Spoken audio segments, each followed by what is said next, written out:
You spent God knows how long in the last month, with logic and simplifying logic and all that, and it's just a real pain. It's not how we do it for real. So we're going to show you today a much better way to simplify your logic. It'll make your life a lot easier. Okay. So basically, these are Carnot maps, K-maps, and the way they work, they're based on one simple logic property. Okay, and it's the combining property.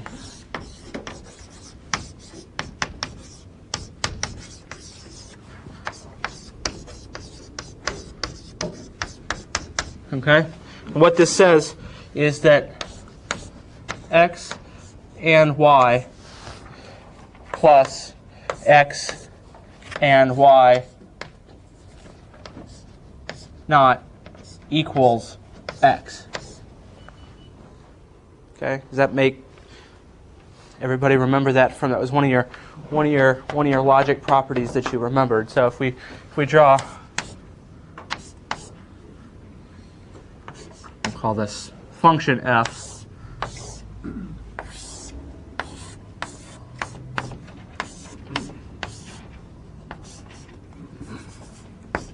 Okay, so we see what happens if x is 0.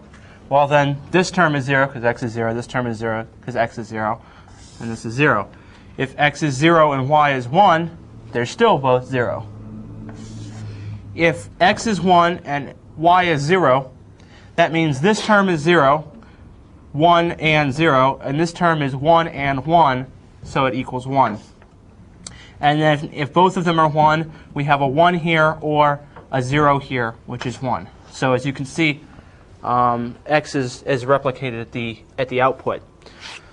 So this is not only true for x can be any collection of terms. So if we have a, b, c plus a, b, not c, that just equals ab. Okay? So this is the property that we're going to exploit in order to simplify our logic. Okay, these are the different dimensionalities of K-maps. We generally do them in 2 dimensions because it's easier for us to visualize. We're used to seeing things on paper in 2 dimensions, so it's the easiest way to write them. And as we'll see as we go along, it's also easier when it comes to simplifying the expressions. So this is a 2-dimensional K-map. Here we have our x, here we have our y.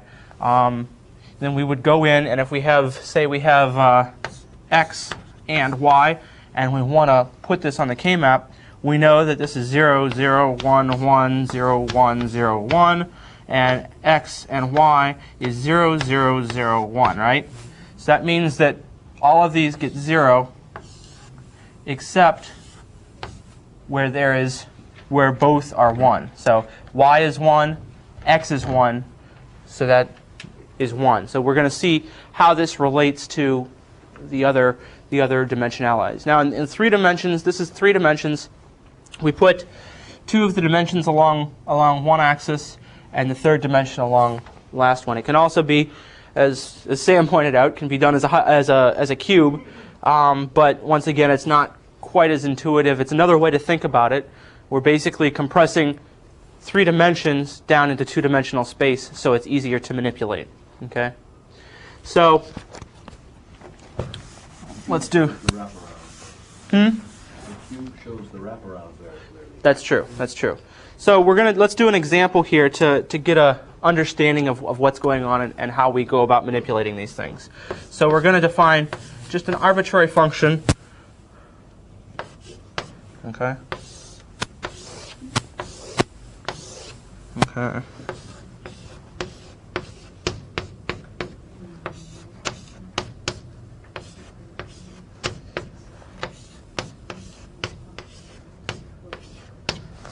Okay, then we're going to do 0, 1, 1, 0, 0, 1, 0, 1. Okay? Now, we could go ahead and write a logical expression for this truth table by doing either a sum of products or product of sums, right? We all remember that from last month. And so we would do something, it would be something, you know, not x, not y, z, or not x, y, and z, or, and then just going along. So it would be, for every one, if we were to do a sum of products, every term here would basically be a triple and then it would be, so that you would have 4 of those terms and they would be ORed together. So in terms of logic, that's pretty complex. We would need something, you know, we would need something like this. What's the logical condition you're using here for f? It doesn't, it's arbitrary. We're just, So you just filled in arbitrary numbers? yes, yes. Below it? So it represents some function, okay? So in order to implement this, we would need to do something like this.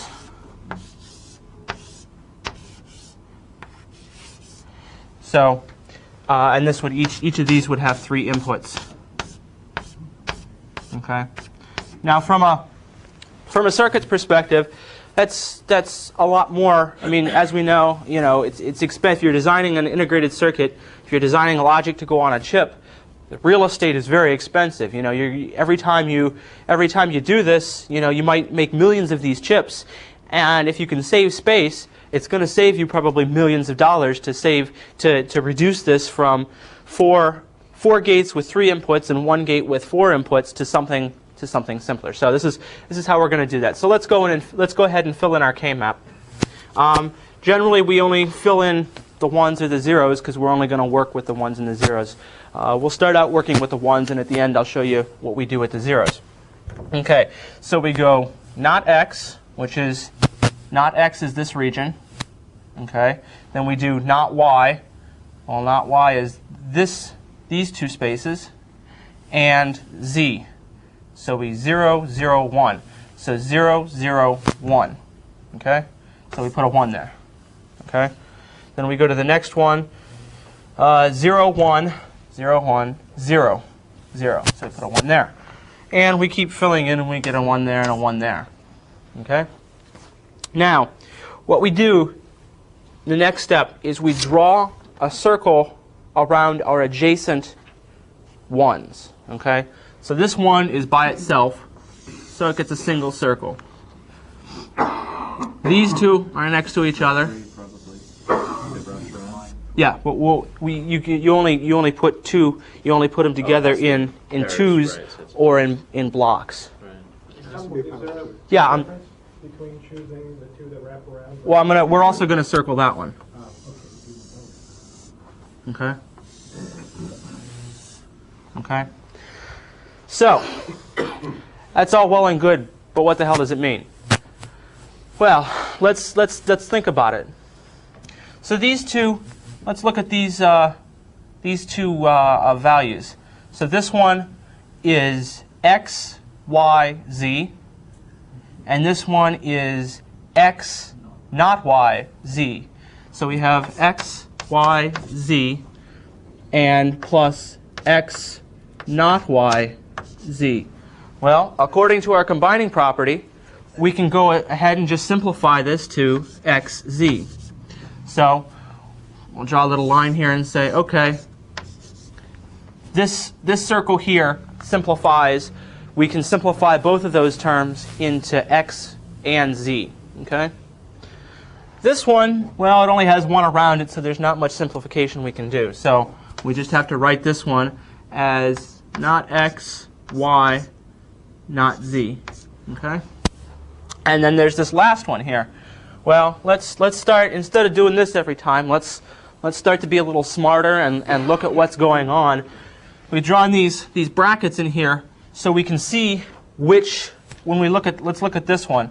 So this stays not y for both of them. It stays z for both of them. But x. X is 1 here, so it changes from x. So we're going to eliminate the x in that expression. Everybody get that? Are you okay? So if we eliminate the x from that expression, it becomes not y. Not y and z. Okay. So our new expression then is So our new expression is f equals x and z plus not y and z plus x, not x, y, and not z. So this here is equivalent to this, which would have been the, you want me to write out the four terms that it would have been to show you what we've simplified, or? Okay. So it would have started out to be f equals x, y, z, not plus x, y, z, not plus x, y, z, not plus x, y, z. So we've taken this expression and simplified it to this expression, whereas we would have had to implement this logic in order to implement this function. Now we have simplified it down to a situation where we only have 3 of these gates, and 2 of them only have 2 inputs. So we've gone from 4 gates to 3 in this layer. 2 of them only have 2 inputs. 1 of them has 3 inputs, and then we only need a 3 input OR instead of a 4 input NOR. So our logic has been, we've simplified the number of gates, we've simplified our logic. It's a much easier expression to understand. Okay? So let's do a little more, let's get a little more complex then. Could you also see, I can't quite see it, but could you also see that it's the whole row Z except for the single exception, and build a circuit out of that? This actually gives you the minimum number of gates that you can build your circuit in. So it doesn't, when you have a method that is this easy, it's kind of no reason not to. Right. So we're gonna do another function here. Let me erase my.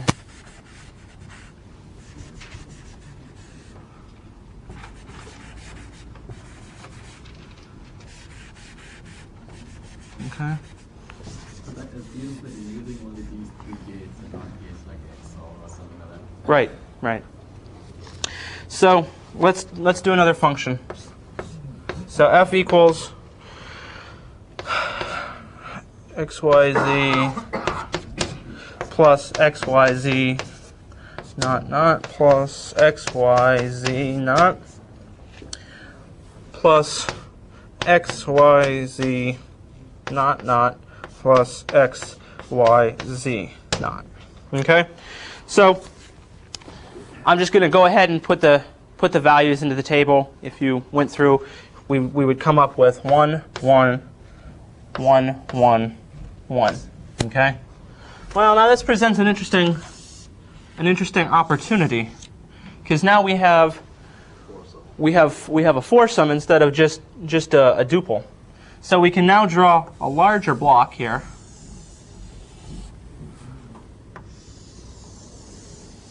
And then we'll also draw this one. Okay? Now what is the, well, we know this one, so let's do this one first. It stays the same in x, it stays the same in z, so it changes in y. So we eliminate y. So this becomes x, not z. Okay? Now, for our four tuple, it's a little, let's think about what this is. Well, which way do we want to simplify it?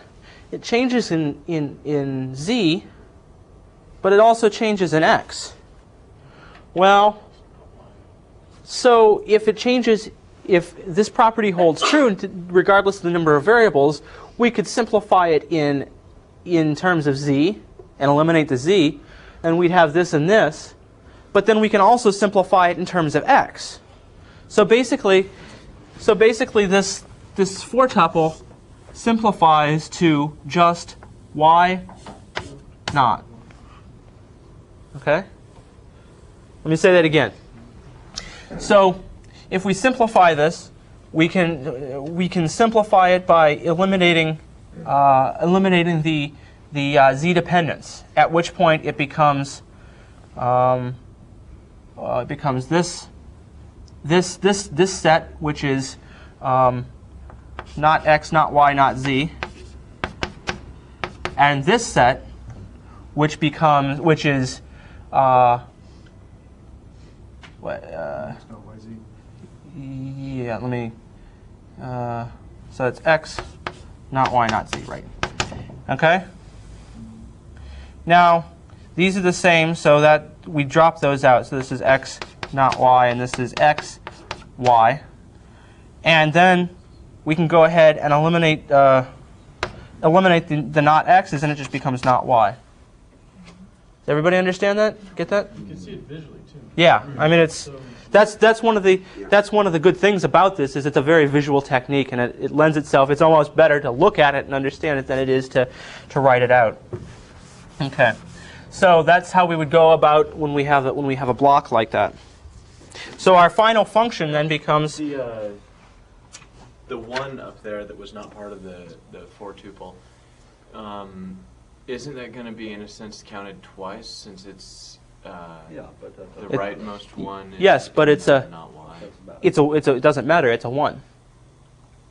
1 or 1 is just 1. Right. It's a logical condition. Okay.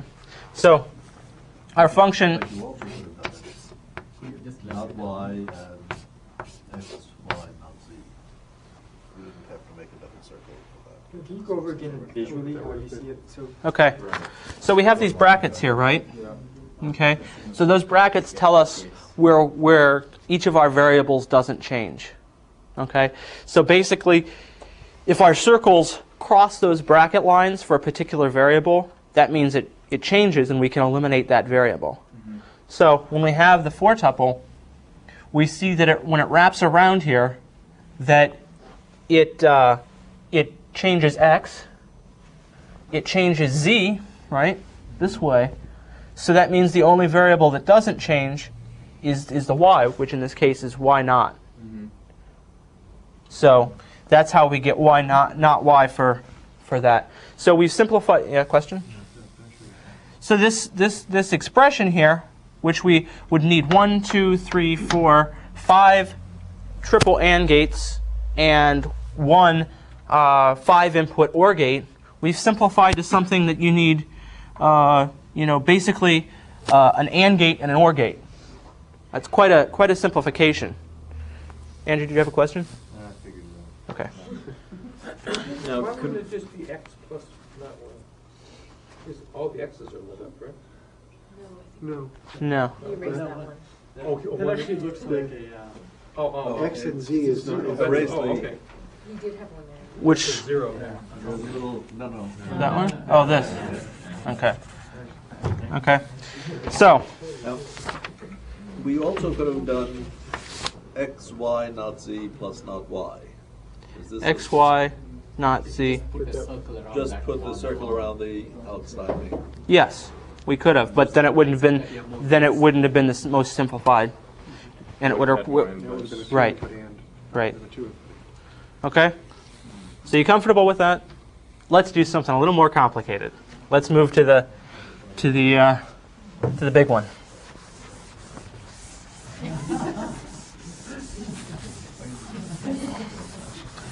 Okay. From an algebraic point of view, x dot y plus x dot not y equals x times y or not y in parentheses, which is x or true, which is x. Right. So we can simplify. If we don't want to think what it means, we can simply play games with the algebra. Yeah.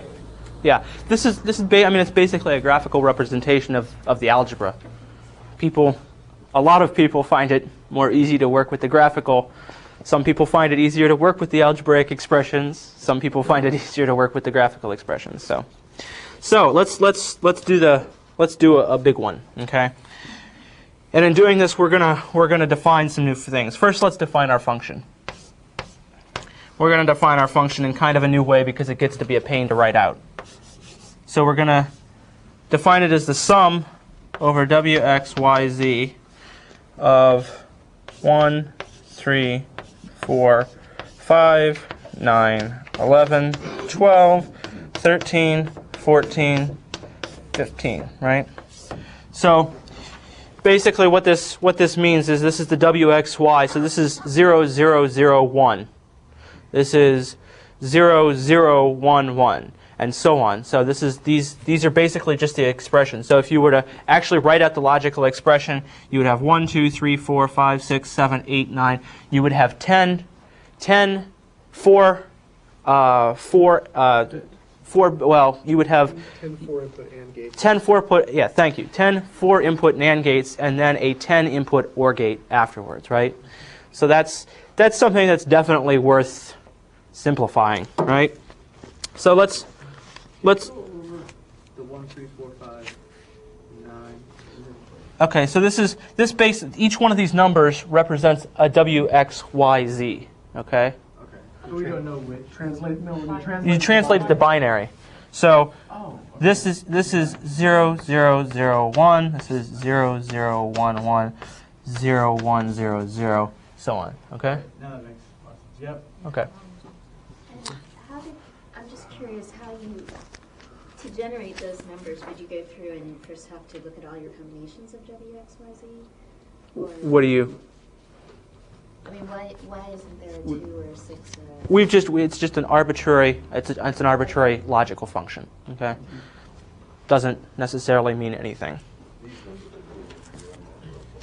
Okay. So let's put this on our K-map. One thing to notice that I didn't explicitly point out was that the way we labeled our axes. You notice it's 0, 0, 0, 1, then 1, 1, and then 1, 0. Why did we do that? Gray codes, right, exactly. So that we know that we're never more than 1 bit away, which is why we can use the combining property when we do it that way. Okay? So if you wanted to do a six variable thing, you would write basically along here the gray codes for 3 bits, right? Okay. So let's write down fill in our K-map here.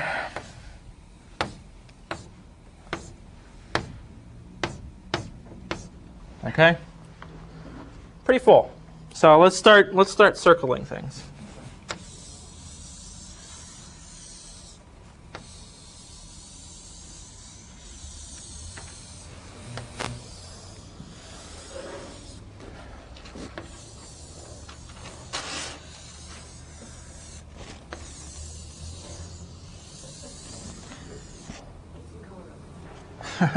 We will in a second. Okay. All right. So we have all those, but we see something here.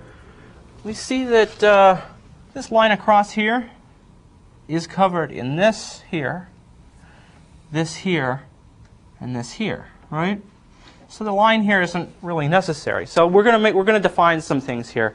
So anytime we draw a circle around a group of numbers in here, we call that a prime implicant. Okay? So this is a prime implicant, this is a prime implicant, this is a prime implicant.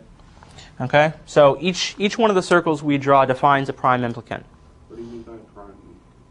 It's a single set of numbers. When we circle this is a prime implicant. Okay? It's the set of numbers that we are circling to simplify that lends itself to simplification because of the way we've defined our K-map. Okay? It could be any power of 2. Yes. Yes. Do you have this set also that wraps around from the right side to the left side of square of 4? Oh, no, I don't. That's yeah. You're right. You couldn't circle 6. No. Okay. No. Has to be a power of 2. Okay? Now we're going to define something we call distinguished one cells. What a distinguished one cell is a cell with a 1 in it that is only covered by one prime implicant. Okay? So in this case, this is only covered by this square. So that's a prime implicant. Or that's a distinguished one cell. Then we have And bottom second. actually I did this probably just a little. Because we drew that, we don't have the one here, so let's become that and that. Okay. So I guess the rule is always the bigger circle the better. Right? Yes. So this is a distinguished one cell. This is a distinguished one cell. I think that's it. Okay. Now, what we say then is that we have to the distinguished one cells. Why would 0011 be distinguished? Because This one. yeah, because you can make a circle going off the left side of the board and coming back on the right side. It's included in this. It's included in the 4 tuple. That is that prime implicate is a subprime implicant of the 4 tuple. Okay. So what we then say is the prime implicates that include these distinguished one cells we call essential prime implicants. What we mean by that is we have to have those prime implicants included in our logic expressions. Okay. Now, in this case, we look at this and we say, okay, so that means we need this square. So let's as we go through, let's check these off in a different color. When we've covered a square, we're going to make just a little blue mark in it. Okay. So by doing this, we need this because this is an essential prime. This is an essential prime implicant for the distinguished one cell. So we know we have this. We know we have this. We know we have this, and we know we have this. Right? Okay. We have to include this here because this is a distinguished one cell, and this is its essential prime implicant. So we cross these off. And this one, means we have to include this. So we cross. Why all 4 and why not just the 2? Better to use 4 than It's because it's better to use the 4 than the 2. You get rid of the negates. Okay? So, without ever using this one that goes all the way across, we have covered all of the numbers in our K-map. Okay? Does that make sense? So let's go ahead and let's do some simplification. So let's simplify this one right here. So this stays the same in W. It stays the same in X. It changes in Y, right? Covers all 4, so it changes in Y. And it also changes in Z. Okay? Could you just back up and restate the rule you stated before you put the blue X's? The essential prime implicant rule? Yeah. If a distinguished one cell is part of a prime implicant, that implicant is called an essential prime implicant. So an essential prime implicant is a prime implicant that contains a distinguished one cell. And what that means is that we have to include that, because if we don't, we have to include that term in our final logical, simplified logical expression, because if we don't, we'll be missing the representation of the distinguished one cell. Okay, and so therefore you identify those first, and if that takes care of all the circles, then you're done. Right. Okay? So we start defining. So this stays the same in W, stays the same in X, but it changes as we look at this axis. So we're doing this one right down here. It changes in Y and it changes in Z. So this one right here simply becomes W and X. Okay? So now let's do this one. So this it wraps around, which means it stays the same in X. Okay, but it changes in W. So let's do them in order. So we'll start with W. Does it change in W? Yes. So we eliminate W. Does it change in X? No. So we write down not X. Does it change in Y? So up here, here's Y. So we ignore Y. Does it change in Z? No. So that's our logical expression for that. And now we have one more, which is this one right here. And does this one change in W? Yes. Yes. So we don't write down W. Does it change in X? No. Does it change in Y? No. Does it change in Z? Should be not like Oh, yeah. Sorry. Does it change in Z? Yes. Yes. So our final logical expression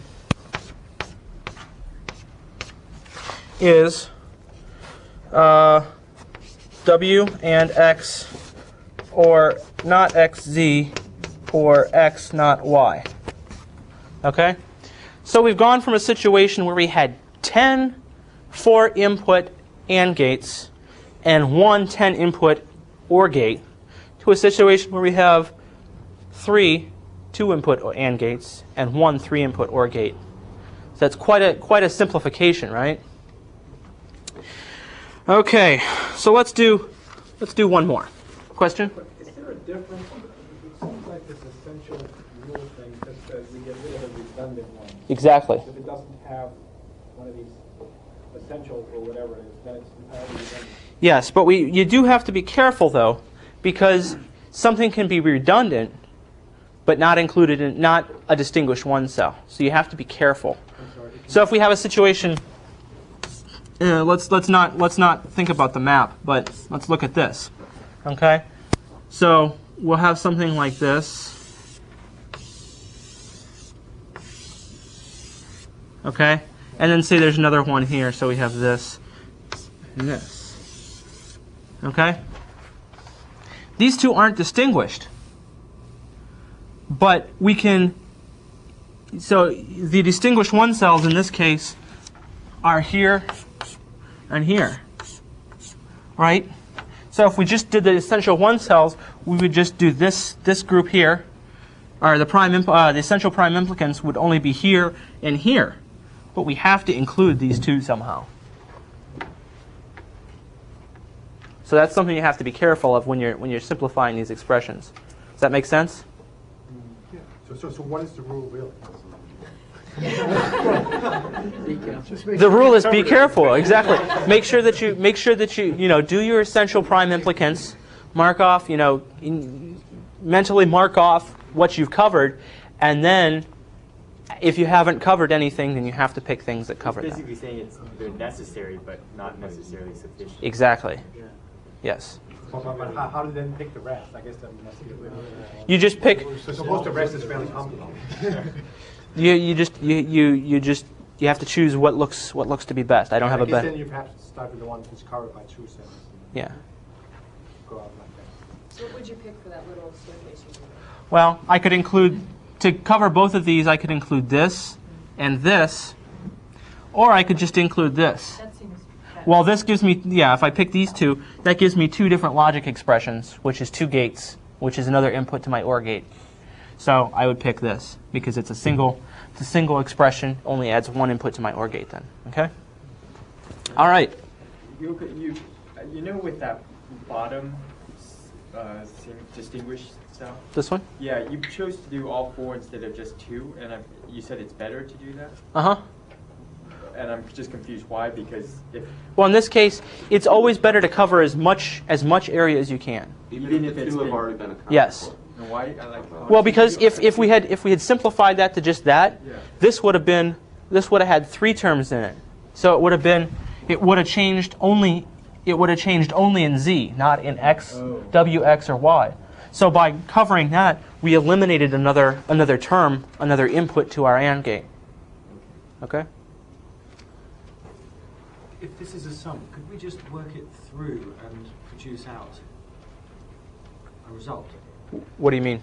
The purpose of this is to sum that series. Well, this represents a sum of products. Yeah. So, W, X, Y, Z, not, plus W, X, not W, not X, Y, Z. So it's a product. It's a sum of all these products, right? So each one of these represents a product, right? Mm-hmm. So it's a sum of all these products. Does that make sense? Yes. What I'm asking is if that can be expressed either in binary or in decimal. It's a logical sum. So we want to provide that functionality. We want to build in some, say we want to build a circuit that reproduces that functionality. It goes back to starting. I mean, what I didn't show here was starting with a truth table, starting with a big 4-input 16-bit truth table, and doing the outputs, and then basically all that information is in here. Okay, does that make sense? I think it's another Yes, This is just I realise that. I just wonder whether there's any way to get to it. Right, but Whether there's some relation. No, the they're use of the notation, I think, seems yes, very different. or they're orthogonal. They don't cross, or they don't interact with each other. The two uses there. Okay, so moving on, we're going to do one more, then we'll move on to something else.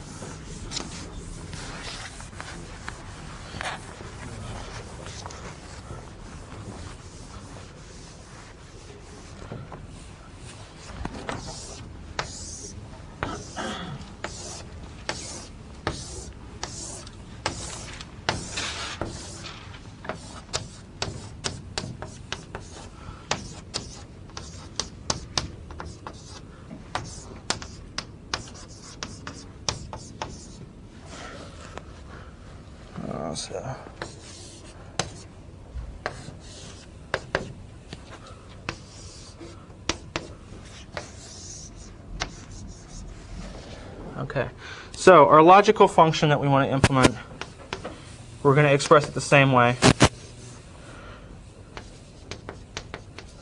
Is 2, 3, 4, 5, 6, 7, 11, 13, 15. Okay, so I'm just going to fill these in.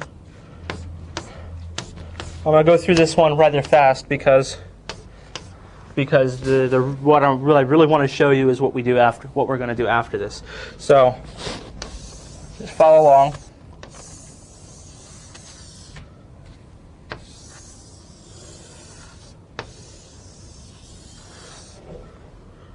Okay. So now we find our distinguished one cells.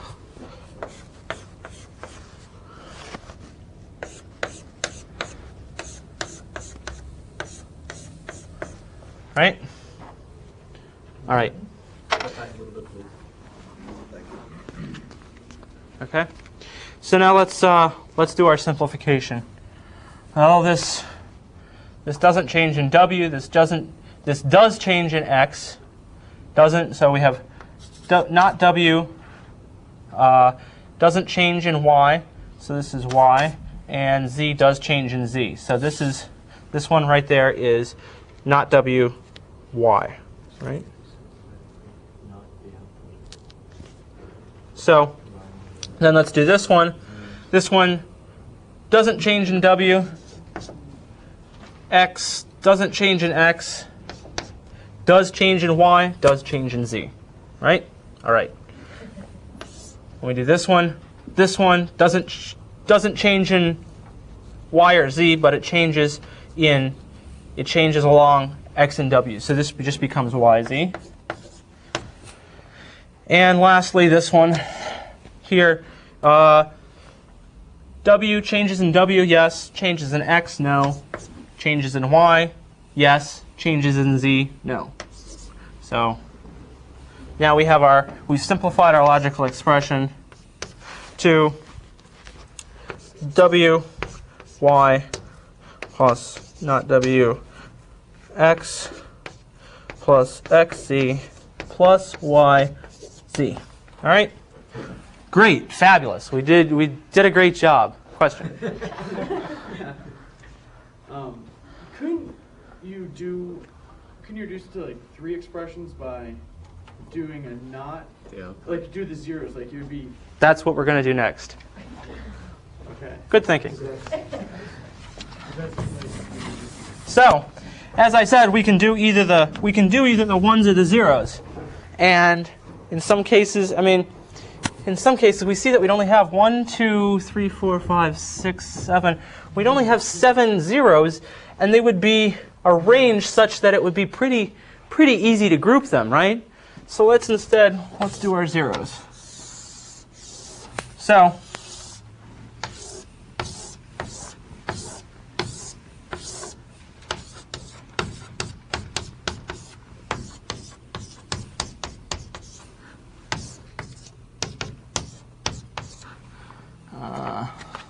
Yeah, that's what I need to do.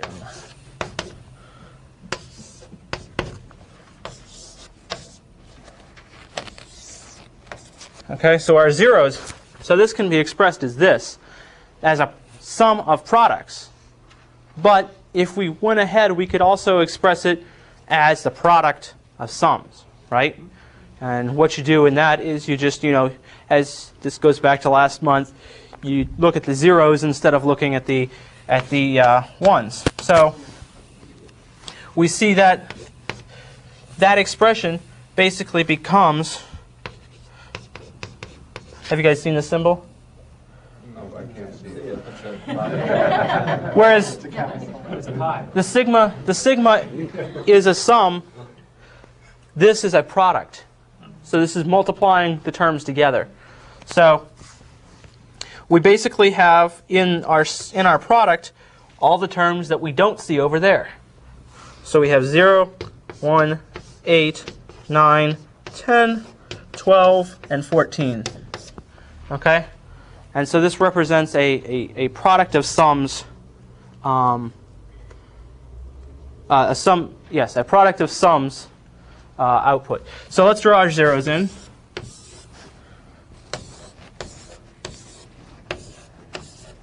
Now let's draw our circles.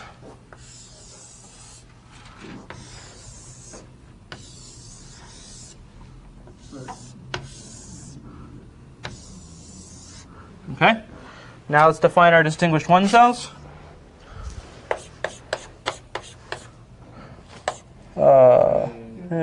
Actually, that one doesn't. This isn't a.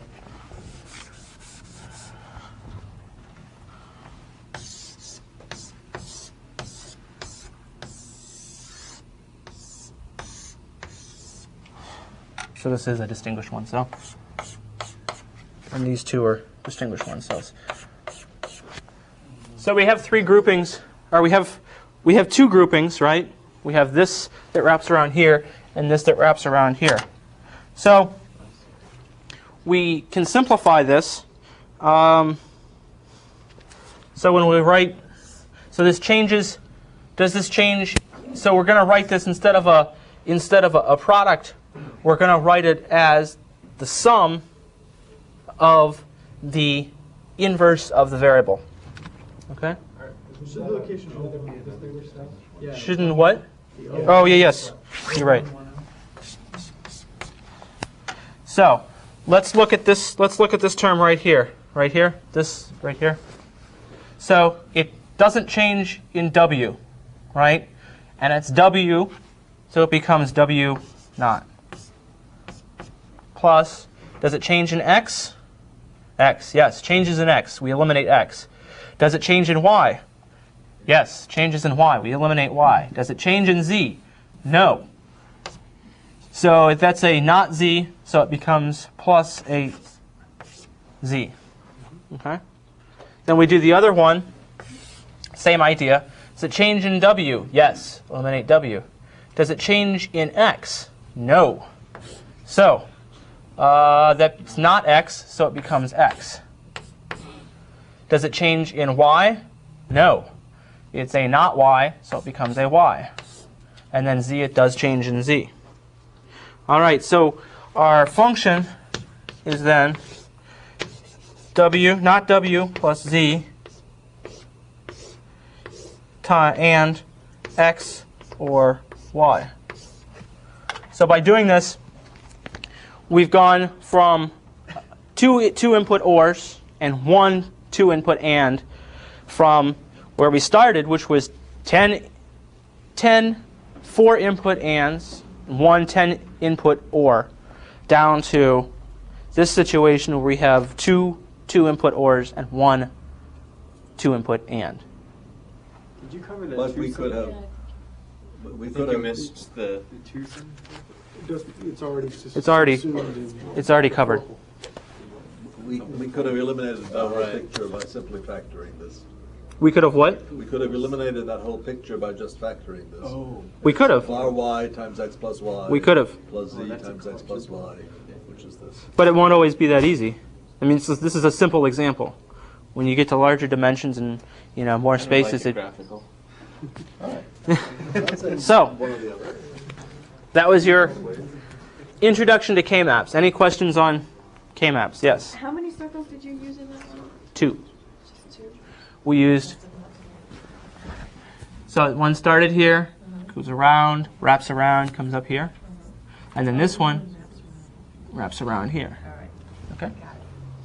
So do you have to do both of these and see which one is smaller to get the guarantee of the smallest? Well, when you put, you kind of can develop an intuition. Okay? When you start to put your values on your K-map initially, you can kind of look at it and decide, you know where your ones, when you put one of them on, you know where the other one is, right? So you can kind of look at the cells filled with the ones and say, well, how many circles will I need to cover the places where are ones? Well, how many circles will I need to cover the places where there aren't ones? And you can go with either that you think is going to be better. It's kind of developing some intuition about drawing your circles and what covers the most area and things like that. Okay. Can you notice that there are more in that sum than in that product? Is that a general? No, because it depends on the placement. It depends on the placement in your K-map. What's the application where you have to develop circuits for these arbitrary functions? The control logic for the beta. So you have a whole bunch of logic that all it does is it sets which PC you're going to take. Are you going to take the PC that comes from PC plus 1? Are you going to take the PC from the ALU that's computed by a branch instruction? You have a lot of arbitrary logic. Usually you don't sit down and define, I want to do this logical function. Usually you have something that you want to control, something that you want to do, and you have this huge, truth table, and then you go ahead and you say, okay, great, now that I've got that, I want to build a circuit. How do I go about that? And that's where this comes in. Although it does lend itself also to more standard logic designs. And these circuits are right on the chip, right? Yeah. Or you can build them discretely, either way. I mean, if you were going to Radio Shack and buying gates to implement these circuits, wouldn't you want to buy the least number of gates that you had to? Okay. So, let's talk a little about adders. And then if we'll have time, I'll show you a little bit about multipliers.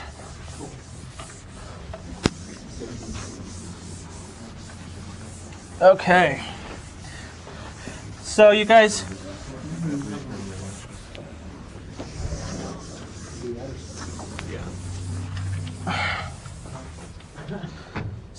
did I assume that the ripple carry adder was pretty okay. Were you guys okay with that? If that's the case, then I'll just go on and start talking about the carry look ahead adder, which I imagine is what probably gave you more of the troubles. So we know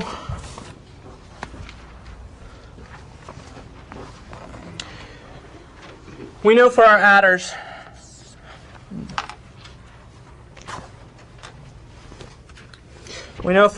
that the sum equals A or B or C I, right?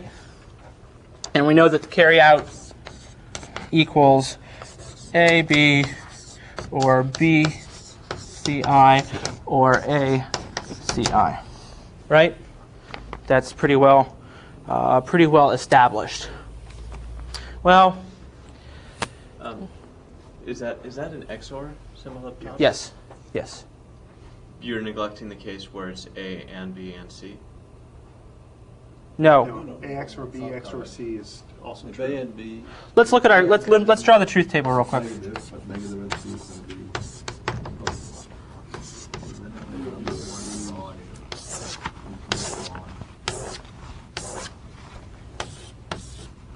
Ah.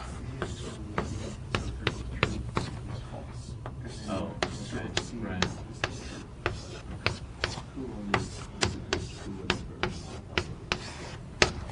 So this is 0, 1, 1, 0, 1, 0, 0, 1, 0, 0, 0, 1, 0, 1, 1, 1. Okay? So we kind of break these up into a couple different categories. So let's look from here down. We notice that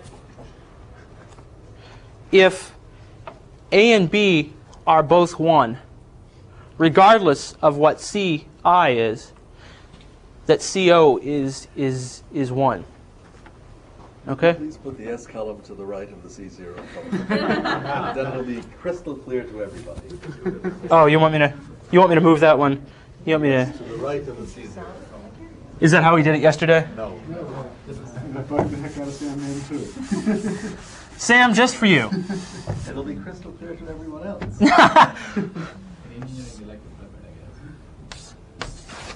So 0, 1, 1, 0, 1, 0, 0, 1. Okay? If you view that as output binary digits, it's 0, 1, 1, 2, 1, 2, 2, 3, which is exactly the number of ones in A, B, and C. Okay. Can someone lower their head for just a second? Nice, thank you. So, if we look at A and B, we see that if A and B are both 1, that C out is 1 regardless of what Ci is. Okay? Doesn't matter what Ci is, C out is 0. So we call this case generate. So when A and B, then C out equals 0. So let's define. We're going to define. This is where we define our new functions. We define generate as A and B. Okay? Pretty simple. Because whenever there's an A and a B, we know that we get a carry out. Okay? Now our next function is called propagate. And basically, what propagate does is it looks at our carry out and says, okay, when do we propagate? So if we have a 0 and a 1 in A and B, regardless of the order, then we see, so let's draw a line here. Then we see here that the carry in just propagates to the carry out. Okay? Everybody get that? So we know that if A XOR B, then we just propagate our carry in to our carry out. Okay? So we call this function propagate.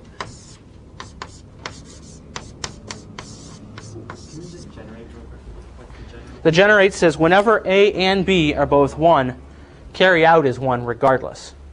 So right now these are both things for the carry out. Yeah, and now we're going to define our sum and our carry out in terms of these two functions. Okay, so we can see that carry out as a function of G and P equals, well, if we generate, we definitely know that there's a carry out is true, right?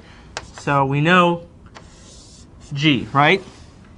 And now we know that if propagate is true and carry in is true, that carry out is true, right? Does that make sense to everybody? So we say P and CI. All right, so that's what our carry out equals. Now our sum, as a function of G and P, equals, well, we see that P is A XOR B. We know that S is A XOR B XOR CI. So we can just do P XOR CI. Okay? Now, you may say, well, great, we've defined these functions, but they represent the same thing. What good have we done? Here's where the interesting part comes in. So we have our carry out. So let's write our first carry out, C1. It equals generate 0 or P0 C0, right? So what this basically says is that when we're looking at a multi-bit adder, and we're going to calculate C1. Okay? Carry outs backwards. Yeah, that's carry Ci. Is what? No, it's C0 and 1 and not I. Oh, I see. Okay. So then we can write our second carry bit as G1 plus P1. So this is actually C. Yeah, this is C0. Which is always false. Not always, but usually. There are situations, I mean, if you have an overflow bit coming from somewhere else, it might not be. So then times C1. Okay? But this, we know what C1 is, right? So we can go ahead and fill this in recursively.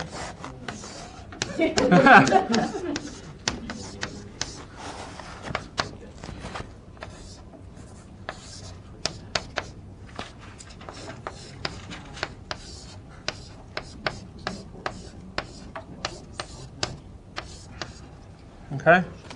And then if we'll do one more, equals G2 plus P2 C2, which equals G2 plus P2 times G1 plus P1 times G0 plus P0 P1 C0, which equals finally G2 plus P2 G1 plus P1 P2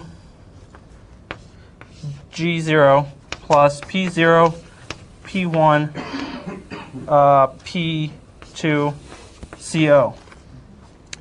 So as we can see, we can go ahead and write this recursively. Well, that means if we have our A's and our B's, we see that the only carry out signal that comes into this is our initial carry out, right?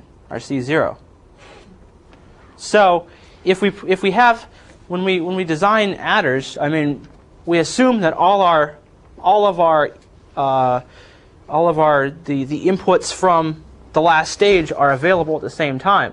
So all our bits for A and all our bits for B are available, and our carry that's coming in is also available. So that means that we can then figure out what the carry in for any bit in the sum that we want is by having all of this data. So we have all our A's, we have all our B's, we have our initial carry bit that comes from wherever our data is coming from to be added, right? And it's all available at the same time. So what we can do then is implement something like this.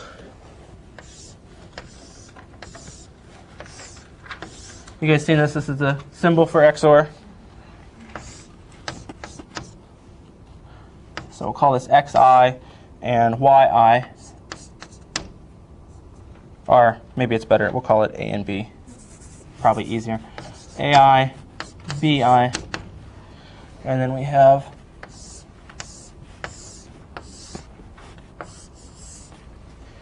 and then down here we have this magical block. And this is our carry look ahead logic. Okay? What gets input to that? Well, A0 to AI minus 1, and then B0 to BI minus 1, and then C0. So then the output from this comes here. So this is your carry in bit. This is your AI XOR BI, and then this is your SI. I see a lot of blank faces. You saved a fortune in time, but the electrical engineering inside that black box is enormous. Yes, which is another problem, right? So this is great. This is great. However, if you do this, let's look at a. Okay, can you go on that circuit there? Yeah. So we have our A XOR B, which is, as we defined here, is our propagate. So we have propagate, and then we did our carry in with all that logic, all the carry look ahead logic there, right?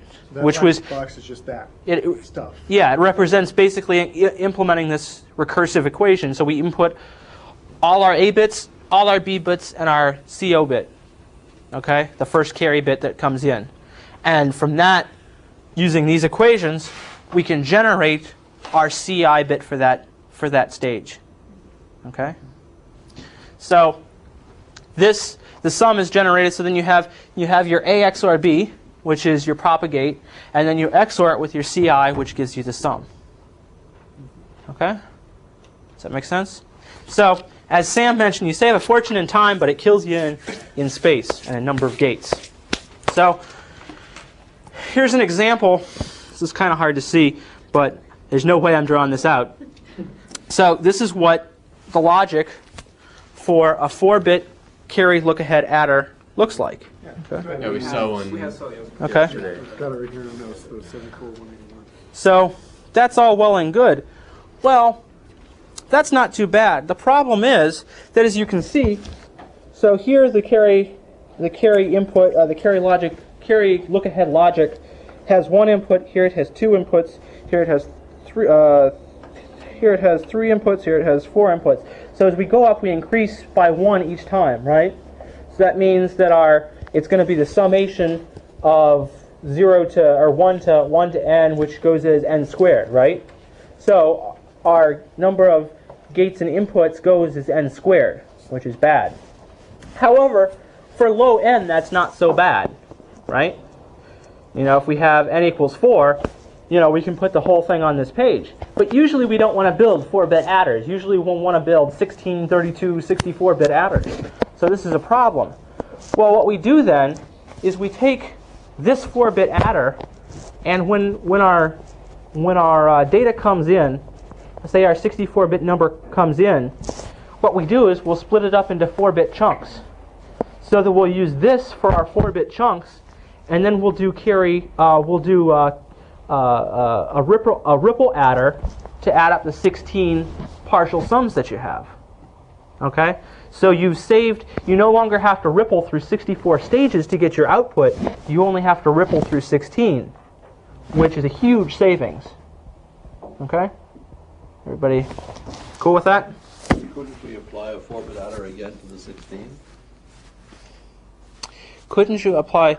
Well, we break it up into 4-bit. I mean, we take our 64-bit number and break it up into... Into 4-bit adders, 16 of them. Yes. And now we have 16 wires. Couldn't we arrange those into 4-bit adders? You could, and that's that's a logarithmic. That's a logarithmic carry look-ahead adder, and they do that because it goes as the log of the number of bits. All right, last topic. You guys dead yet? Okay.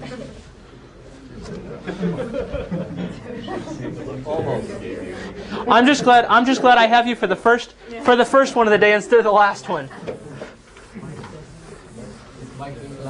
Yep. So did you guys draw straws or something? Well, there's things that I'm better at and things that he's better at. So. You're better at the early one. Yeah. Well. Yeah, he's not awake yet. Yeah. Fair enough. What? I haven't written that down yet. Okay. So we'll work over here. So, if we think about multiplication and implementing a multiplier in hardware, I mean, if we just think about it in general, it seems like just a huge task. But if we think about it a little closer, we know that if you multiply things, you're just doing a whole bunch of additions, right? And you say, well, maybe I can use that to my advantage. And as it turns out, the properties of binary multiplication make that even easier. So whereas the task of designing a multiplier at first seems horrendous, it's actually not that bad. And here's why. So let's first talk about binary multiplication.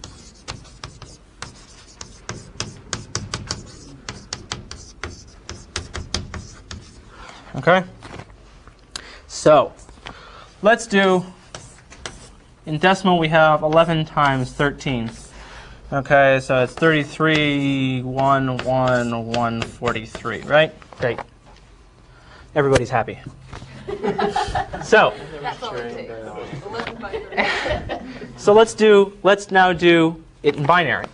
So we have 1, 0, 1, 1 times 1, 1, 0, 1. Okay? All right. So, multiply the 1 times that, we get 1, 1, 0, 1. Come over a space, multiply 0 times that, 0, 0, 0, 0. Multiply 1 times that, 1, 1, 0, 1. Multiply 1 times that, 1, 1, 0, 1. And add.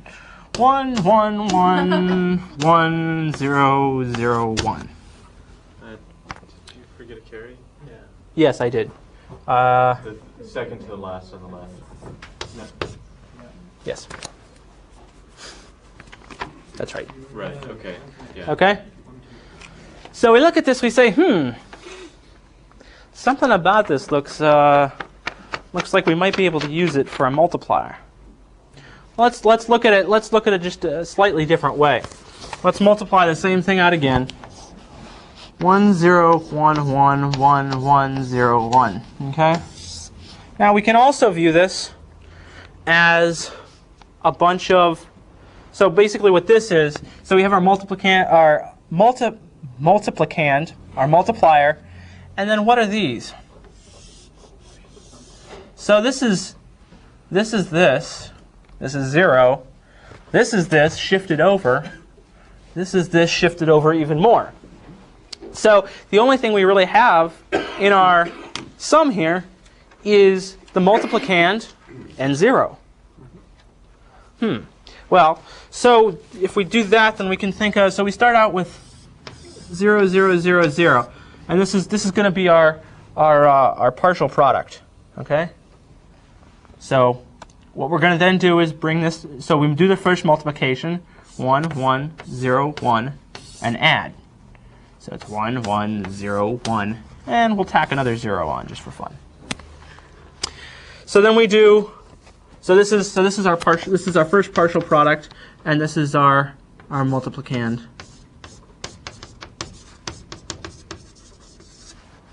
Okay? So then we do our next multiplication. So we don't put anything in here. I'll denote that with an arrow. So then we get 0, 0, 0, 0, right? So this is our partial product, and this is this is our multiplicand. Same thing. This is our shifted, basically our shifted multiplier. So then we do another sum, 1, 1, 0, 1, 0. Add another 0 for fun. So then we do our next one. We put our 2 arrows here. Then we get 1, 0, 1, 0, 1. Add 1, 1, 1, 0, 1, 1. Add a 0 for fun. And our last one, we bring down 3. And we multiply again. 1, 1, 0, 1. 1, 1, 1, 1, 0, 0, 0, 1. Same answer. Imagine that. So what we see that if we shift, so if we do a partial product and we add at each step and we keep track of this partial product as we go down, we've essentially done the multiplication, right? So all we have to do is shift over and then add. Shift over and add. Shift over and add. How do we do this? Well, let's draw a circuit. This is, I think, pretty much the simplest way to design a 4-bit multiplier. Where would be best for me to draw it? Right here? Is this okay? Not a particularly great layout for everyone, but you done with this, Gary? Yeah.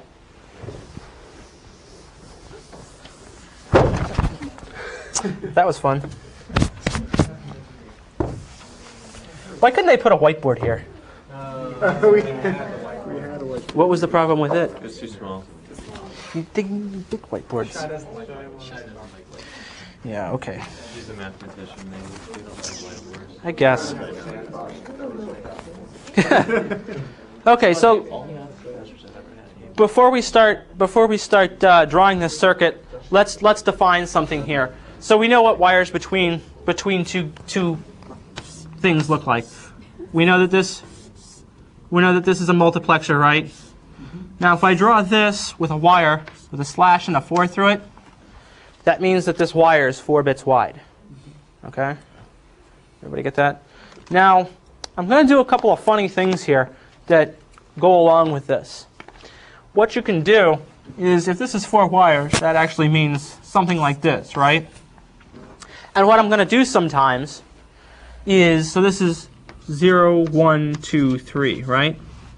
What I'm occasionally going to do is I'm going to take this off somewhere else and use it. And I'm going to bring another one in here to replace it. Okay? So I'm going to peel off my least significant bit occasionally, and I'm going to add the most significant, so it's going to shift it down, right? So I'll explain that when it happens when I'm drawing here. So let's start out. Must be conservative with space. Okay, so we have x coming in and 0 coming in, okay? And y 0. So what does this say? It says we're either going to choose x or 0 depending on whether y0 is 1 or 1. Oh, 1 or 0. So if y0 is 1, then we get x, which is this. Okay? If y0 is 0, then we get 0. So this is y0, and this is x. So this is basically our first multiplication, determining which one of those we want. Okay? So this is 4 bits. This is a 4-bit 0. Then we come down here, 4 bits. Here's where we're going to do the little trick. I'm going to split off the least significant bit and take the 3 more significant bits. Okay? And actually, let me condense this a little, or I'm going to run out of space.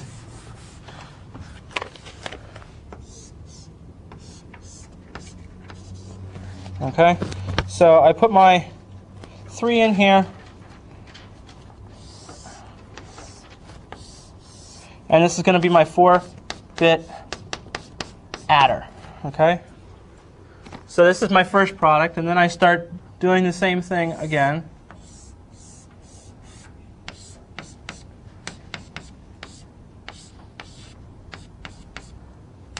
And I put in y1 this time, right? And I take my 4 bits and put them in here. Okay? So now I'm choosing.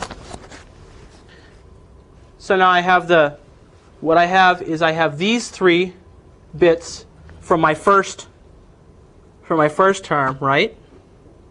Okay, because I peeled off the bottom one. And so these are now, it stays, basically I want to add a 0. So 3, and then I'll put another line here that's the 0. Okay, so we put a 0 on the end. In this case, it'll change as we go further down, right? Because we want to still keep this to be right here. We want to put a 0 there, so it still stays the most significant digit is still in the same place. Okay, then so now I want to add this. So I want to add this here to y1 times x. Okay? This represents basically y1 times x, right? So now I add those two, and then I get what I get out of there is my partial product. However, what I did here was I peeled off my least significant digit. So what I did here was I peeled off this digit. Okay? So I'm basically doing this sum right here. Okay? That's what that 4-bit adder is doing, is this sum right here. Okay? Now, next, I take my output of my 4-bit adder. I go ahead, I peel off another bit. This is Z1. And I come over here. And so I have 3 bits left here, right? I take my carry out from my 4-bit adder and make this. So this is 1, this is 3, this is 4. Okay? So now I have 4 bits here, right? So I draw, again, X, 0, Y, 2. Okay? And then we go into another 4-bit adder.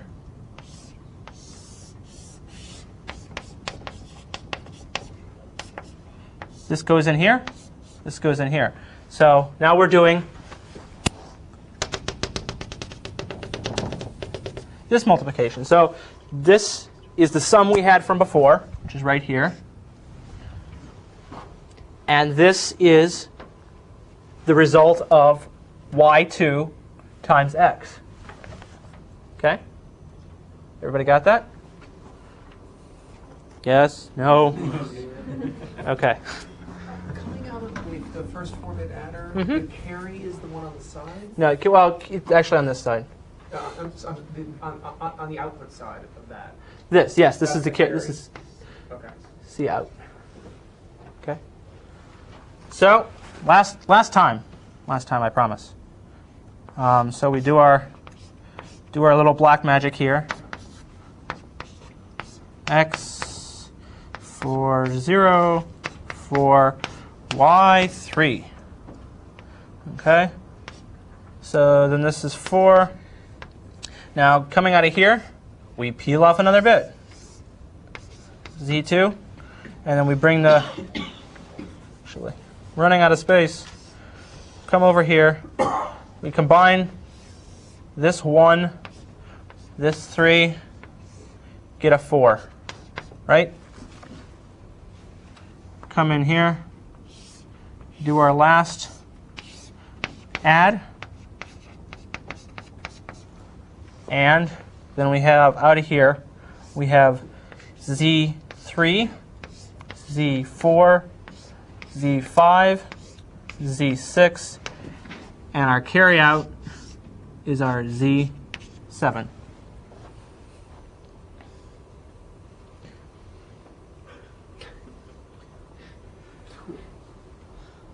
Just for edification. Yes, essentially. So is it actually how it's implemented? No, this is the simplest way. This is the easiest way. This is the most intuitive way to see it.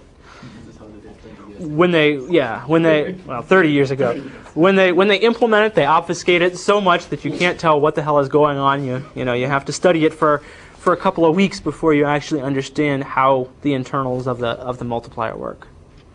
But this is basic multiplication. If you had to, you could go to Radio Shack, buy the parts, build a multiplier. Right? Any questions? Glass 4-bit adders? Is that Yeah. Yep. I think you should be. I don't know if you can go into Radio Shack and buy them. I think you probably can't, but they definitely have them in the Radio Shack catalog. But you don't buy stuff from Radio Shack. You buy stuff from DigiKey. You get a big thick book, has all the ICs in it you could possibly want. DigiKey, DIGIKEY. www.digikey.com. I expect my check. So, is there any questions? Any of the stuff we've done? I'm a little bit curious about how the selector works there. Y0 comes in and basically it's a 1, we select X. If it's a 0, we select 0. Mm-hmm. Yeah, we did that on an exam. That was, yeah, you had it on an exam. Well, yeah, it was last month, so I probably thought the question said, "Where's Georgia?" Oh, okay. So yeah, it's. I think we might do implementation. Basically how you do some lower level. Basically how we design an AND gate and an AND gate, an OR gate. We're gonna, I think, do that in terms of actual transistors, and we'll also do muxes and flip flops and all of that stuff. I think. If not, then next time I come in, I'll do it for you. But I think we're gonna cover it, and I think I'll be doing that recitation. So, anything else?